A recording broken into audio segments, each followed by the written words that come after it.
तुम्हारी बेटी का बचना बहुत मुश्किल है, लेकिन मेरी बेटी को हुआ क्या है और ये सब क्यों हो रहा है? तुम्हारी बेटी पर किसी भूत प्रेत या आत्मा का साया नहीं है। अगर ऐसा होता तो मैं शायद तुम्हारी बेटी को बचा भी लेता। मतलब तुम्हारी बेटी के जिस्म को एक जिन्न ने अपने काबू में कर रखा है। जिन्न बहुत शक्तिशाली होते हैं, उन्हें रोकने की ताकत इंसान के पास नहीं है। जिन्हों की अपनी एक अलग दुनिया होती है, वो हमारी दुनिया में बिना किसी आवाहन के नहीं आते।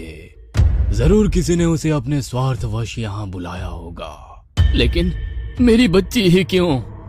आप मुझे कल तक का समय दो, मैं अपनी साधना से पता लगाता हूँ ये जिन यहाँ क्यों और कैसे आया है और आपकी बच्ची से क्या चाहता है। सारी रात आंखों में काटने के बाद अगले दिन सवेरे ही अब्बू तांत्रिक के पास पहुंच गए।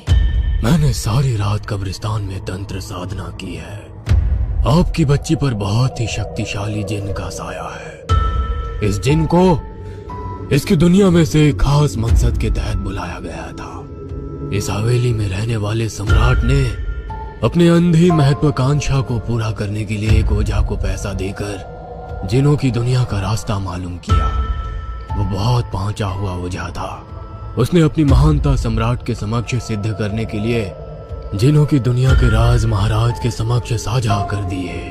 जुनूनी सम्राट ने सब कुछ जल्दी और आसानी से पाने की जिद में जिन का आह्वान किया।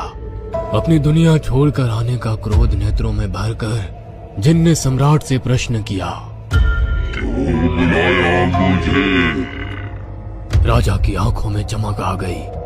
उसे लगा कि जिन की सहायता से वो सारी दुनिया को अपनी मुट्ठी में कर लेगा।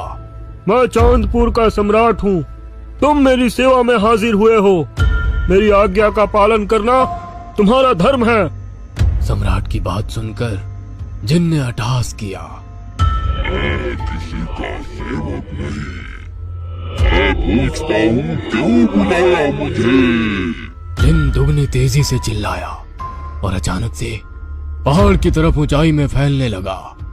यह सब देख राजा को घबराहट होने लगी। उसने तो ओझा की लिखी पुस्तक में पढ़ा था कि जिन इंसान को अपना आका समझकर उसकी हर मुराद पूरी करता है, किंतु ये तो अलग ही मिजाज का जिन्न है। इंसान ने जब जब अपने दायरे से बाहर निकलकर दूसरी दुनिया को जानने की उत्सुकता में कोई भी मूर्खतापूर्ण कदम उठाया है, तो उसे विनाश ही हासिल